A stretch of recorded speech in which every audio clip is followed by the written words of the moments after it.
जय हिंद और नमस्कार। ग्रोथ मोड यूपीएससी की साप्ताहिक श्रृंखला में मैं ध्रुव जानी आप सभी महत्वाकांक्षी छात्र एवं अन्य दर्शकों का हार्दिक स्वागत करता हूं। इस समर्पित लेक्चर का मूलभूत उद्देश्य महत्वपूर्ण कानूनों का अध्ययन है, महत्वपूर्ण कानून की पढ़ाई है। ऐसे कानून जिन्होंने आज के भारत के निर्माण में बहुत ही अहम भूमिका निभाई हो।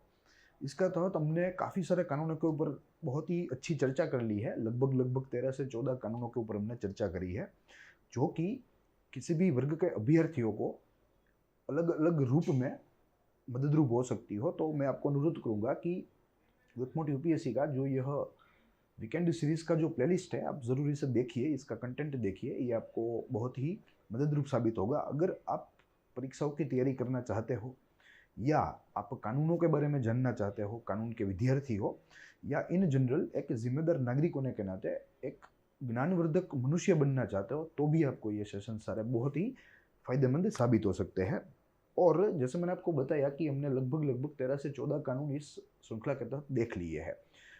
प्रति रविवार हम लोग मिलते हैं, मगर इस रविवार को होली का त्योहार होने की वजह से हम लोग आज का जो सेशन है यानी कि शनिवार को ही देख लेंगे, यानी आज ही देखेंगे। आज एक महत्वपूर्ण कानून है जो कि स्वाधीन भारत में घड़ा गया था। वैसे तो अगर इसका मूल देखें, इसके रूट्स देखें, तो वो ब्रिटिश इंडिया में है, मगर इसका जो आधुनिक रूप है वो इसे स्वतंत्रोत्तर भारत में मिला, यानी कि स्वाधीनता के पश्चात मिला, और अभी ही मिला है। जैसे हमें दृश्यमान है, 2006 का ये एक कानून है, ठीक है। और चाइल्ड प्रोहिबिशन यानी कि बाल विवाह निवारक की बात करता है, बाल विवाह को रोकने की बात करता है, और उसे अवैध जाहिर करता है, इसे इलीगल घोषित करता है। तो देखेंगे, सेम मोडस ऑपरेंडी से चर्चा करेंगे, बैकग्राउंड देखेंगे, इंपॉर्टेंट प्रोविजंस देखेंगे और इसका इंपॉर्टेंस देखेंगे। बैकग्राउंड में अगर कोई कारण हो तो तपासेंगे, इसका मूल देखेंगे।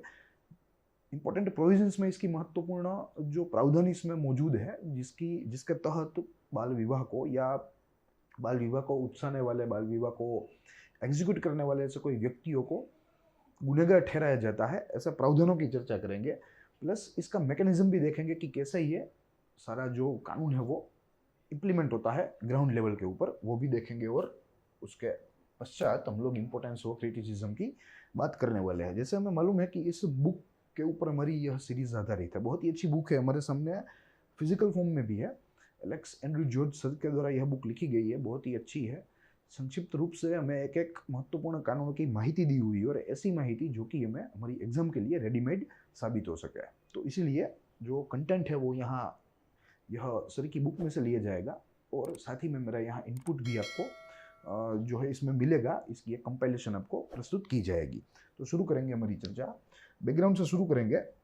देखिए, बैकग्राउंड में आमतौर पे तो हम लोग कारण देखते हैं, तो यहाँ भी अगर कारण की बात करें तो कारण में सबसे प्रथम है चाइल्ड मैरिजेस, यानी कि बाल विवाह हम लोग इसे कह सकते हैं। बाल विवाह 2001 की जो जनगणना हुई उसके मुताबिक ऐसा कहा गया था कि लगभग 1.5 मिलियन बालिकाओं का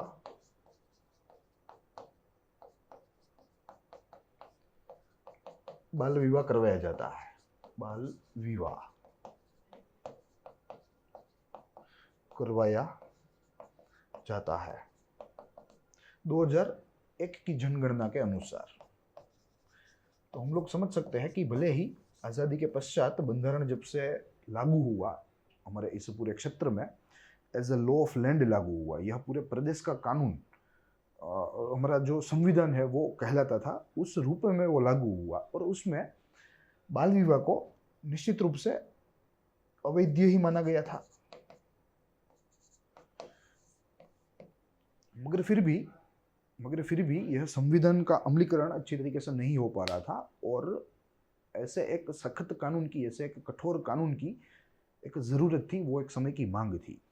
साथ ही में 1995-96 में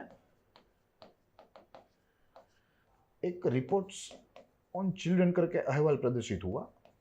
रिपोर्ट्स ऑन चिल्ड्रन, यह ministry of children, women and children welfare के तहत ये रिपोर्ट पब्लिश हुआ था तब, और उस रिपोर्ट में भी सरकार को अनुशंसा दी हुई थी कि भाई आप जो यह बाल विवाह है उसको लेकर यह बाल विवाह को रोकने वाला बहुत ही एक अच्छा कानून बनाए, वो समय की मांग है।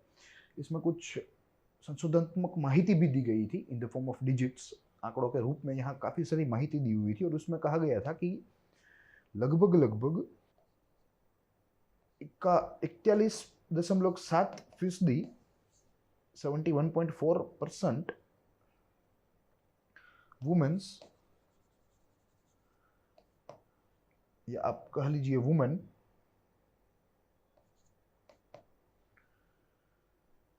को जो है उनकी शादी जो है वो उनके 18 वर्षों तक पहुंचने के पहले ही करवा दी गई थी, यानी कि बालिकावस्था में उनकी शादी करवा दी गई थी। Out of total women in India 41.7% of women. ठीक है, तो ये बहुत ही गंभीर आंकड़ा था और इसी के तहत यह आंकड़े को एक जो है एक साधन बनाकर यह अहवाल में सरकार को अनुशंसा दी हुई थी कि आप एक कठोर कानून बनाइए। फिर बाद में 2001-2 में ह्यूमन राइट्स कमीशन के द्वारा भी एक ऐसा कोई स्टडी हुआ और ऐसा रिपोर्ट पब्लिश हुआ और इसमें भी सरकार को सिफारिश करी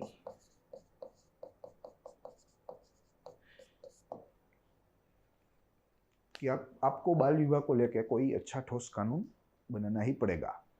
ठीक है, तो ऐसे कॉन्सिक्वेंसेस की बदौलत, ऐसे कॉन्सिक्वेंसेस की वजह से, ऐसे संजोगों की वजह से 2006 में यह बिल आया, बिल पारित हुआ और आगे जाके इसे प्रेसिडेंट की एसेंट भी मिल गई और यह बिल लागू भी हो गया। ठीक है, और आज जो यह बिल लागू है इसमें काफ़ी सख्त प्रावधान है, काफ़ी सख्त प्रावधान है जिसकी वजह से ऐसे गुनाहों को रोका जा सके, ऐसे जो कुरिवाज है हमारे समाज में उसका भी नाश हो सके। तो इसीलिए यहाँ एक स्ट्रिंजेंट लॉ यहाँ बनाया गया था और ये है child marriage prohibition act of 2006। It's a very stringent, very strict law. देखेंगे आगे। अब हमें इसका मूलभूत उद्देश्य देखना है, उद्देश्य के साथ हम लोग इसके इंपॉर्टेंट प्रोविजंस की बात करेंगे कि इसमें ऐसे कौन से प्रावधान है जिसकी बदौलत आज चाइल्ड मैरिजेस जो है वे कम हो गए हैं या एक गंभीर गुनाह माना जाता है और इसके लिए काफ़ी कड़ी सजा भी है। देखेंगे, सबसे प्रथम मूलभूत उद्देश्य से शुरू करेंगे हमारी बात। सबसे प्रथम इसमें आएगा to prohibit solemnisation of child marriages. देखिए, सोलेमनाइजेशन यानी कि संपन्न, ठीक है, और ज्यादातर विवाह के रूप में यह प्रयोजा जाता है यह शब्द। ठीक है, तो to prohibit the solemnisation of child marriages को संपन्न होने से पहले ही अवैध घोषित करना, ये इसका एक मूलभूत उद्देश्य है। इसके लिए ही इसका जो है निर्माण किया गया है यह कानून का। आगे देखें तो to create awareness among the society against the evil practice of child marriage. यह एक प्रकार का कुरिवाज है और इस कुरिवाज को मिटाने के लिए समाज में एक अवेयरनेस फैलनी जरूरी है, तो ये इसका भी काम करेगा। तो द्वि उद्देश्यों के साथ यह एक्ट बनाया गया था, जिसमें से प्रथम उद्देश्य महत्वपूर्ण है कि ऐसे बाल विवाहों को संपन्न होने के पहले ही अवैध जाहिर करना, उसे जो है उन्हें रोकना, और दूसरा समाज में एक प्रकार की जो है एक प्रकार के अवेयरनेस का प्रोपोगेशन करना, उसको फैलाना, ताकि ऐसे कुरिवाजों से लोग अपने आप को दूर करें, पूरा समाज अपने आप को दूर करे। तो ये इसका मूलभूत उद्देश्य है। आगे देखेंगे इंपॉर्टेंट प्रोविजंस में, तो उसमें सबसे प्रथम है यहाँ व्याख्या दी हुई है कि किसे हम लोग बाल कह सकते हैं। चाइल्ड की व्याख्या दी हुई है। It means a person if male until the age of 21 years and if female until the age of 18 years। तो ये यहाँ चाइल्ड की डेफिनेशन है। अगर पुरुष बाल है, अगर लड़का है तो वो 21 से बड़ा होना चाहिए, अगर 21 से छोटा हुआ तो वो माइनर कंसिडर किया जाएगा, वो बच्चे की व्याख्या में आएगा। और अगर महिला है, बालिका है, तो वो 18 वर्षों की होनी चाहिए। अगर 18 वर्ष से नीचे है तो वो माइनर जुवेनाइल, या आप समझ लीजिए बाल कैलकुलेट की जाएगी। 18 ईयर्स से ऊपर है तो वो एक प्रकार से आप कह सकते हैं कि मैच्योर या परिपक्व कैलकुलेट की जाएगी। देखेंगे आगे, child marriages to be voidable, यानी कि यह एक प्रकार के वॉइड सौदे हैं। जो नल एंड वॉइड होता है, ये यहीं से निकला है शब्द नल एंड वॉइड, यानी कि जीरो। ठीक है, no type of transaction which is called null and void, तो यहाँ भी यहीं से निकलता है। तो कहा गया है the child marriages are voidable at the will of the contracting practice parties who were minor at the time of marriage. Yes, ये एक बहुत ही अच्छा प्रावधान है। जब किसी भी जो है एक बच्चे और एक बालिका का अगर विवाह करवा दिया जाए जब वे माइनर थे, तब फिर वे मेजर होंगे, तो अगर वे इसे टर्मिनेट करना चाहे यह चाइल्ड मैरिज को, तो उनको अधिकार दिया हुआ है, वे टर्मिनेट कर सकते हैं। साथ ही if the minor wants to annul the marriage, annul यानी कि रद्द करना, अगर वो माइनर रद्द करना चाहता है, then the petition can be filed by a guardian or a next friend along with the child marriage prohibition officer. Child marriage prohibition officer plays here a very important role, and he is integrated part of the mechanism to prohibit the child marriages on ground, यानी कि जमीनी स्तर पर ऐसे कुरिवाजों को बंद करवाने के लिए, ऐसे कुरिवाजों को खत्म करने के लिए चाइल्ड मैरिज प्रोहिबिशन ऑफिसर एक अहम कड़ी है, एक अहम भूमिका अदा करते हैं, और ये पूरी मैकेनिज्म का एक अभिन्न हिस्सा भी है। देखेंगे आगे क्या उसका काम है, क्या इनका पद रहता है, किस पद के अधिकारी चाइल्ड मैरिज प्रोहिबिशन ऑफिसर बन सकते हैं, इत्यादि चीज़ों की चर्चा हम लोग आगे करने वाले हैं। आगे देखें तो period of limitation, such a petition to annul the marriage can only be filed within 2 years of attainment of majority. अगर कोई व्यक्ति जिसके साथ धोखा हुआ है, यानी कि उसको जब वो माइनर था तब उसका विवाह करवा दिया गया है जबरदस्ती या कोई भी तरीके से, फिर वो मेजर हुआ, तो उसको अगर वो मैरिज नहीं चाहिए, उसको अस्वीकार है, तो बिल्कुल वो कोर्ट जा सकता है, मैरिज को, चाइल्ड मैरिज को वॉइड बना सकता है। मगर अपनी मेजोरिटी जब से वो अटेंड करे तब से 2 वर्षों में ही उनको जाना है। 2 वर्ष के बाद, मेजोरिटी अटेंड करने के 2 वर्ष के बाद अगर गया तो उसकी कोई सुनेगा नहीं। ठीक है, तो अगर उसे अपना मैरिज अनुल करवाना है तो 2 वर्षों के अंदर ही उसे एप्लीकेशन करनी होगी। आगे देखेंगे तो provision for maintenance and residence, ये आगे का मामला है कि अगर विवाह हो जाए, फिर बाद में जो माइनर्स का विवाह हुआ है वो मेजोरिटी अटेंड करके अगर वो ऐसा डिसीजन ले कि हमें ये विवाह मंजूर नहीं है, तो इन दैट केस क्या होना चाहिए, इसके प्रावधान यहाँ है। देखेंगे, इन एन इंटरिम ऑर्डर और a final order the district court may direct the male contracting party और his guardian to pay maintenance to the female contracting party until she remarries. Such maintenance can be a monthly or a lump sum. Yes, ऐसे केसों में district court जो है वो mail party को या उसके गार्डियन को डायरेक्ट कर सकती है कि जब तक महिला का दूसरी बार पुनः लग्न नहीं होता, पुनः विवाह नहीं होता, आई मीन, तब तक आपको मेंटेनेंस देना है। इट कैन बी मंथली, यानी कि ये मासिक भी हो सकता है, और लम्प सम, एक साथ कोई एक रकम, एक अंदाजित रकम भी हो सकती है। आगे देखें तो if the female contracting party has made a petition to annul the marriage, I am sorry, then the district court may direct to make appropriate arrangement for the residence of such a party.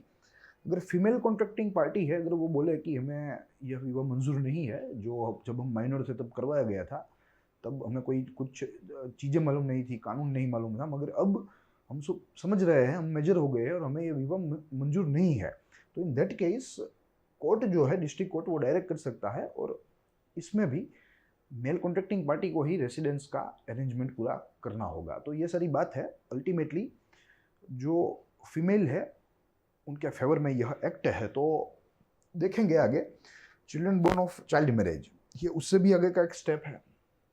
Child marriage हो गया, बच्चे भी हो गए, तो अब major हो गए, तो अब क्या करें, देखेंगे।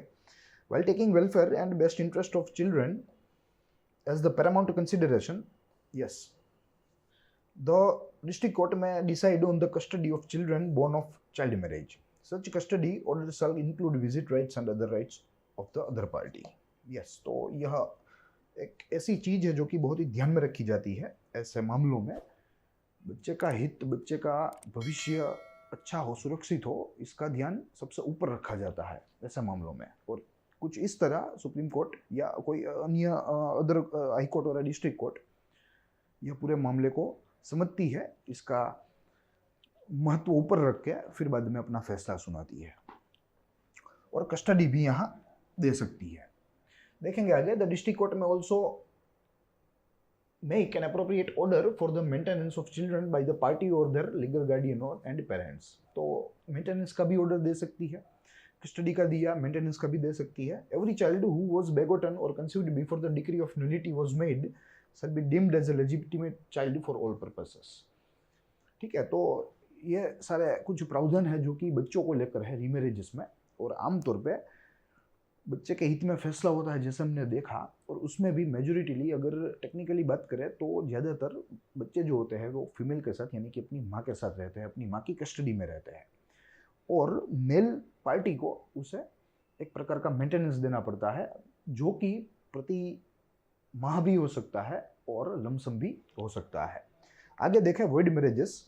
The child marriages shall be null and void where a minor child was taken and enticed away from his और हर लीगल गार्डियन। यस, ऐसे सारे जो मैरिजेस है वे वॉइड हो सकते हैं जिसमें चाइल्ड मैरिजेस को अपने लीगल गार्डियन से दूर कर दिया गया हो, फिर बाद में उसे जो है उसे कोई लालच दे के या उसे डरा धमका के यह विवाह जो है वो संपन्न कराया हो। कंपेल्ड फोर्सफुली और by deceitful means to go from any place, sold for marriage and made to go through marriages if a minor is married first and then sold it for immoral purpose। तो ये सारी चीज़ें हैं जो कि अपने आप में यह चाइल्ड मैरिजेस को यानी कि बाल विवाह को अवैध या वॉइड रद्द माना हुआ जाहिर कर सकती है या घोषित कर सकती है। आगे देखें तो चाइल्ड मैरिजेस प्रोहिबिशन ऑफिसर, इसका जिक्र हमने आगे देखा था और मैंने आपको बताया था कि ये एक बहुत ही महत्वपूर्ण कड़ी है यह पूरे मैकेनिज्म में। तो आमतौर पे ये एक फर्स्ट क्लास स्टेट का ऑफिसर होता है, प्रथम वर्ग का या कक्षा कह लीजिए, कक्षा का अफसर। आमतौर पे यह डिस्ट्रिक्ट मजिस्ट्रेट या जुडिशियल मजिस्ट्रेट के द्वारा यह परफॉर्मेंस किया जाता है, उनको ही यह चार्ज रहता है।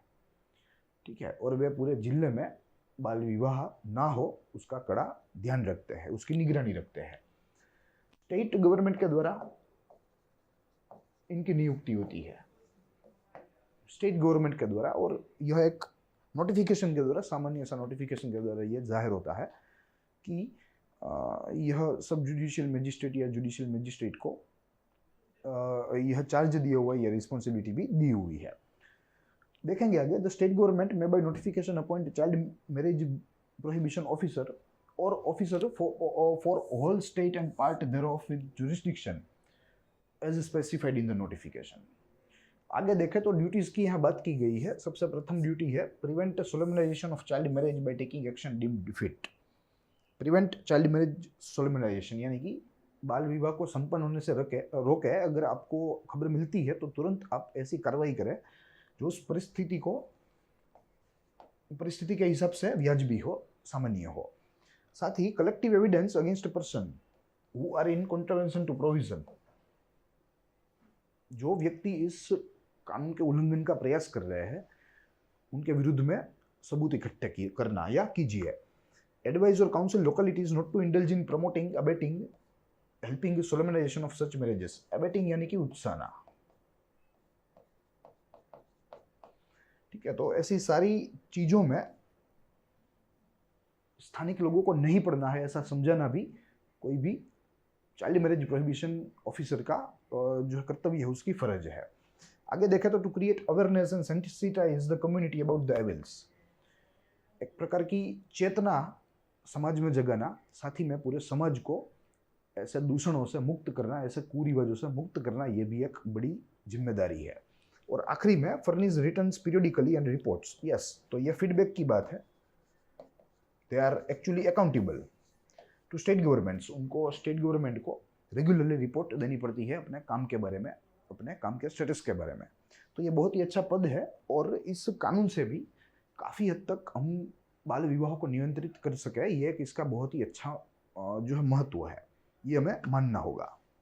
देखेंगे आगे, an injunction prohibiting child marriage. If on receipt of the application of child marriage prohibition officers or complaint or information of any other source, a judicial magistrate of first class or a metropolitan magistrate is satisfied that a marriage is a contravention to this act is about to be solemnized, then such magistrate shall issue order in injunction against any person to prohibit the solemnization of such marriages. देखिए यह एक प्रकार का order है, injunction नामक order है जो कि चाइल्ड प्रोहिबिशन ऑफिसर लगा सकता है जब उसे कोई ऐसी माहिती मिले, कोई ऐसी खबर मिले उसे जिससे वो संतुष्ट हो सके कि यस ये जो मैरिज हो रहे हैं वे दरअसल इस कानून की जुगवाइयों को या इस कानून के प्रावधानों को जो है उनकी अवमानना कर रहे हैं, उनका उल्लंघन कर रहे हैं. तो in that case he or she can issue this injunction order against any person who is promoting, abetting this type of marriages. आगे देखें, any marriage which is solemnized in violation of such injunction order shall be deemed as a void ab initio. देखिए void ab initio यानी कि शुरू से ही, जब से शुरू हुआ तब से जारी ही है, जब से शुरू हुआ तब से वो वैध नहीं है, अवैध ही है, इसे void ab initio कहते हैं. तो ऐसे मैरिजेस को void ab initio ही कहा जाता है. वो अपने एग्रीमेंट के समय के जीवन के दौरान, एग्रीमेंट जीवन के दौरान किसी भी समय वो जायज़ नहीं है, वो नाजायज़ ही रहते हैं. तो ये ऐसे वेड एब इनिशियो ही रहता है शुरुआत से. आगे देखें तो punishment prescribed under the act है.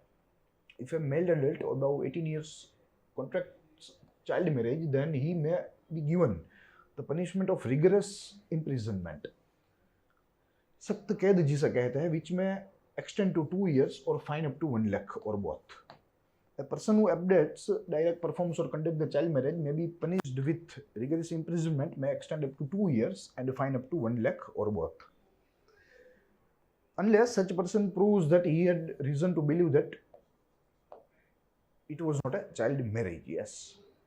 कोई भी व्यक्ति हो जो कि ऐसा चाइल्ड मैरिजेस को उकसाने के लिए जो है आइडेंटिफाई हुआ हो, फिर उसे गिरफ्तार किया गया, अगर उसके पास पुख्ता सबूत नहीं है कि ये चाइल्ड मैरिज नहीं है, then he need to face a charge of imprisonment which can be extended up to 2 years and he can be fined by a lakh rupee penalty or he can be fined by both.